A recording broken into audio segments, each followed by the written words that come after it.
నమస్తే, welcome to 99 TV. Arnab Goswami ధోరణిలో, వైఖరిలో ఏమన్నా మార్పు వచ్చిందా? ఎందుకంటే ఈ దేశంలో మోడీ గురించి ఎంతమంది మాట్లాడుకుంటారో అర్నబ్ గోస్వామి గురించి కూడా అంతేమంది మాట్లాడుకుంటూ ఉంటారు. అంత పాపులారిటీ ఆయన సంపాదించుకున్నారు. దాంతోపాటు వెస్ట్ బెంగాల్కి వెళ్ళిన అమిత్ షా 3 రోజుల పాటు ఎందుకు వ్యవహారం నడపాల్సి వచ్చింది? As to what prompted him to initiate such kind of steps అక్కడ. ఇది కాక మూడో అంశం ఏంటంటే, పుతిన్ మీద హత్యాయత్నం జరిగిందా? వెనక ఎవరున్నారు?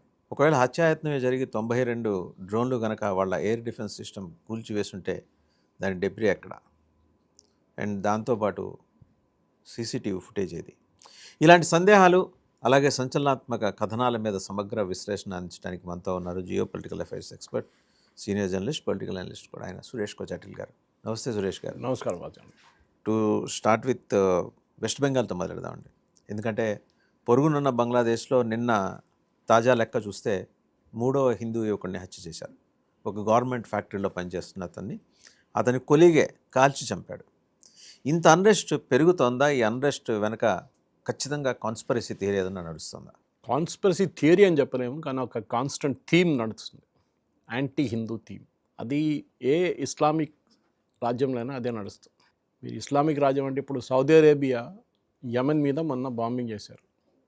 యుఏఈ నుంచి పంపించిన వాళ్ళ ఆయుధాల మీద బాంబింగ్ చేశారంట. ఒక ఇస్లామిక్ కంట్రీ ఇంకొక ఇస్లామిక్ కంట్రీ పంపించిన ఆయుధాల మీద 3వ ఇస్లామిక్ కంట్రీ మీద బాంబింగ్ చేశారు. అప్పుడు మన సంగతి ఆలోచించండి. మన హిందువులు ఎక్కడున్నాం? ఎక్కడ లేవు మనం. ఈ ప్రాబ్లం మన దాంట్లో ఉంటుంది. ఎందుకంటే ఎక్కడెక్కడ థియోక్రటిక్ స్టేట్స్ ఉంటుంది, అంటే ఆఫ్ఘనిస్తాన్ కానీ, ఇరాన్ కానీ అట్లాంటి స్టేట్, అండ్ పాకిస్తాన్ ఒక 50% పాకిస్తాన్ కూడా అంతే ఉంటుంది. బంగ్లాదేశ్ దాని దగ్గరకు వస్తున్నారు. ఒకసారి మీరు థియోక్రటిక్ స్టేట్ అయితే మీరు మిగతా ఒక రిలీజన్ని పట్టించుకోరు. ఫర్ ఎగ్జాంపుల్, చాలా మటుకు ఇస్లాంలో ఉన్న ఒకటే, అది అంబేద్కర్ గారు రాశారు కూడా ఆయన పుస్తకం, that the loyalty of a Muslim is to his religion, not to the country. ఏం చెప్పలేదు, అంబేద్కర్ గారు చెప్పారు, బాబాసాహెబ్ అంబేద్కర్ చెప్పారు. కరెక్టే, ఎందుకంటే వాళ్ళది రిలీజన్ ఇస్ మోస్ట్ ఇంపార్టెంట్ వాళ్ళకి. ఇక్కడేం జరుగుతుందంటే, ఇప్పుడు నేను మీ మీద ఒక ఆరోపణ చేసి మిమ్మల్ని చంపాలనుకున్నప్పుడు నేను డైరెక్ట్గా చేయలేను కదా. నేనేం చేస్తాను, మీ ఖురాన్ గురించి మీరు ఏదో రాశారు, ఫేస్బుక్లో పెట్టారు, లేకుంటే ట్విట్టర్లో రాశారు అని చెప్పి ఒక పుకారు లేపుతాను నేను. ఇది మనం న్యూస్ పేపర్స్ మీద దాడిలో కూడా చూసాం, మనుషుల మీద దాడి కూడా చూసాం. బ్లాస్ఫమీ అంటాం దీన్ని ఇంగ్లీష్లో. పాకిస్తాన్లో చూసాం మనం చాలా మటుకు. ఎవరో క్రిస్టియన్ దీని గురించి ఏదో రాశాడని చెప్పి ఆయన తీసుకెళ్ళి మంట పెట్టి ఖతం చేసేసాడు. Logic is same. ISIS style killing ఇది బంగ్లాదేశ్లో కూడా జరిగింది. దీపుతో జరిగింది ముందు.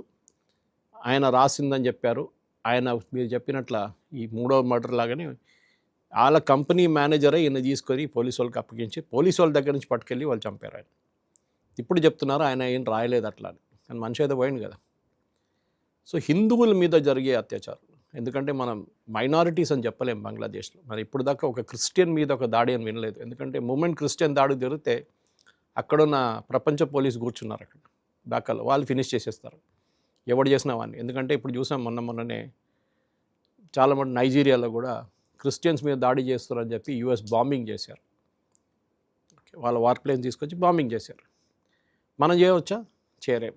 అప్పుడే యూఎస్ అంటారు, మీరు ఎందుకు చేస్తున్నారు, ఎట్లయితే చేస్తారు మీరు, బంగ్లాదేశ్ ఇండిపెండెంట్ కంట్రీ కదా, వాళ్ళ మీద ఎట్లా దాడి చేస్తారు అంటే మనం కూడా చేయం. ఎందుకంటే చాలా పెద్ద ఇష్యూ అయిపోతుంది. ఈగని కొట్టడానికి ఒక మొత్తం సుత్తి తీసుకొచ్చి కొట్టినట్లు ఉంటుంది అది సంగతి. కానీ బంగ్లాదేశ్లో జరుగుతుంది ఒక pre planned attack on minorities. ఎందుకంటే చూసినాం చాలా మటుకు బంగ్లాదేశ్ కానీ పాకిస్తాన్ కానీ ఇండిపెండెన్స్లో టైంలో ఉన్న పాపులేషన్, హిందూ పాపులేషన్ ఇప్పుడు లేరు అక్కడ. ఎక్కడో 15-18% ఉన్న 20% అంటున్నారు కొంతమంది. ఇప్పుడు అది 3-4% వచ్చింది. కానీ ఇప్పుడు కూడా 1 కోటి మంది హిందువులు ఉన్నారు బంగ్లాదేశ్లో. చిన్న నంబర్ కాదు అది. శక్తిపీఠాలు ఉన్నాయి అక్కడ, హిందూ స్ట్రాంగ్ హోల్డ్ ఉన్న ఏరియా ఉన్నాయి. మొన్న చూసిన ఒక దాని ప్రకారం 17% మంది 17% మంది హిందువులు ఉన్నారంట. కొన్ని 60 కాన్స్టిట్యున్సీలో వాళ్ళ ఇంపాక్ట్ ఉండొచ్చు నెక్స్ట్ ఎలక్షన్లో, ఈ రాబోయే ఎలక్షన్. వాళ్ళు కూడా ఒక పొలిటికల్ పార్టీ ఫామ్ చేసుకున్నారు అక్కడ. ఇక్కడ బీజేపీ ఎట్లా ఉంది, అక్కడ ఒక పార్టీ ఫామ్ చేసుకున్నారు. అది ఎంత సక్సీడ్ అవుతుందో చూడాల్సింది. కానీ బంగ్లాదేశ్లో హిందువుల పరిస్థితి చాలా దారుణం అక్కడ. దానికి మనం ఇక్కడ వ్యతిరేకంగా ప్రొటెస్ట్ చేసి ఇక్కడున్న బెంగాలీల మీద దాడి చేయడం సరియా కాదనేది అది ఇంకో డిబేట్. కొంతమంది బెంగాలీలని చూసాం మనం, బంగ్లాదేశ్ అని చెప్పి కొడుతున్నారు, అది చేస్తున్నారు అని మమతా బెనర్జీ దాన్ని బెంగాల్లో వాడుకుంటుంది. అదే స్ట్రాటజీ బీజేపీ స్టేట్స్లో చేస్తున్నారు. కానీ మొన్ననే తమిళనాడులో 3 రోజుల క్రితం ఒక మహారాష్ట్రని ఇట్లనే కొట్టారు, విపరీతంగా కొట్టారు. ముగ్గురు జువెనైల్ అంటే 18 సంవత్సరాల కన్నా తక్కువ ఉన్న వాళ్ళు, 3 పిల్లలు, వాళ్ళని అరెస్ట్ చేశారు. మళ్ళీ రిలీజ్ చేయాల్సి వచ్చింది వాళ్ళని, జువెనైల్ కాదని చెప్పి. అట్లనే మన నార్త్ ఈస్ట్ నుంచి ఒక అబ్బాయిని త్రిపురలో చూసాం మనం, జరిగింది ఒకటి. ఇది కన్సిస్టెంట్గా నడుస్తుంటుంది. కానీ మీడియాకి ఏం కావాలంటే పబ్లిసిటీ కావాలి. బంగ్లాదేశ్లో జరిగిన దాని గురించి ఎక్కువ న్యూస్ ఉండదు. దీపుని మర్చిపోయాం. బహుశా ఇంకొక నెల అయితే ఎవరు అని అడుగుతారు దీపు అనగానే. కొత్త ఎవరైనా విక్టిమ్ ఉంటే అప్పుడు మళ్ళీ దాని పుకారు లేపుతారు.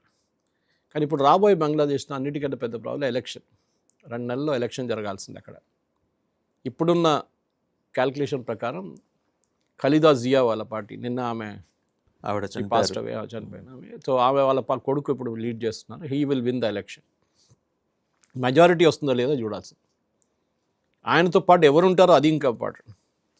జమాయితా ఇస్లామీ ఉంటారో లేకుంటే వాళ్ళు ఒంటరిగా పోటీ చేస్తారో అలయన్స్లో పోటీ చేస్తారో చూడాల్సింది. జమాయితా ఇస్లామీ ఉంటే అంతే సంగతి. ఒంటరిగా పోటీ చేస్తే కూడా ఆయన మీద ప్రెషర్ ఎక్కువ ఉంటుంది. ఆయనేమో మనం వచ్చి ఒక స్పీచ్ కూడా ఇచ్చారు, క్రిస్టియన్స్, ముస్లిమ్స్, హిందువులు అందరూ ఒక్కరుగా ఉండాలి అని చెప్పేసి. కానీ అది ఎప్పుడు జరగదు. థియోక్రాటిక్ స్టేట్, ఇస్లామిక్ స్టేట్ అనగానే యూఆర్ ఇస్లామిక్ స్టేట్. మన సోషలిస్ట్ సెక్యులర్ రిపబ్లిక్ అని ఇందిరాగాంధీ గారు పెట్టిన 2 పదాలు ఉన్నాయి చూడండి, అది 2 కాదు. మనం we are not socialist, we are not secular, we are not. Ambedkar గారు దానికోసం కాన్స్టిట్యూషన్ ఎప్పుడు పెట్టలేదు, ఇందిరాగాంధీకి తీసుకొచ్చింది కదా. కాంగ్రెస్ వాళ్ళు అంటారు దాని గురించి, సెక్యులరిజం గురించి. అంబేద్కర్ గారు అన్నారు we are not a secular country. Simple. Nehru గారు చాలా క్లియర్గా ఎక్స్ప్లెయిన్ చేశారు. ఎనీవే, సబ్జెక్ట్ మ్యాటర్ ఇదే. బంగ్లాదేశ్లో జరుగుతున్న అత్యాచారాల్ని వెస్ట్ బెంగాల్లో అక్కడున్న ఎలక్షన్, రాబోయే ఎలక్షన్లో ఎట్లా ఇంపాక్ట్ అవుతుంది. అమిత్ షా గారు 3 రోజుల కోసం ఇప్పుడు సందర్శన చేస్తున్నారు వెస్ట్ బెంగాల్. ఇవి నిన్న 2వ రోజు ఉండే. డీటెయిల్డ్గా పార్టీ మీటింగ్స్ అటెండ్ చేశారు. నాకు చాలా ఆశ్చర్యంగా అనిపిస్తుంది. అంటే ఆయన యూజువలీ మనం ఒక డెలిగేట్ కార్డ్ బ్యాడ్ చేసుకుంటాం లాన్యార్డ్తో సహా. లాన్యార్డ్ అంటే ఒక టేప్ లాగా ఉంటుంది, అది కాకుండా దాని బ్యాడ్జ్ ఉంటుంది. అమిత్ షా గారు కూడా అది వేసుకొని మీటింగ్లో కూర్చున్నారు. యూజువల్గా హోమ్ మినిస్టర్ లెవెల్లో ఉన్న మనిషి ఎప్పుడు అదే వేసుకోరు.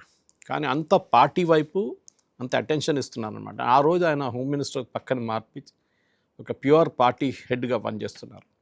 సరే, నితిన్ నబీన్ ఉన్నారు, దానికన్నా జగత్ ప్రసాద్ నడ్డా గారు ఉన్నారు ప్రెసిడెంట్గా, వర్కింగ్ ప్రెసిడెంట్గా. అది కాదు, అమిత్ షా గారు పర్సనలీ క్యాంపెయిన్ టేక్ ఓవర్ చేసుకున్నారు. గేమ్ అంతా మారిపోతుంది.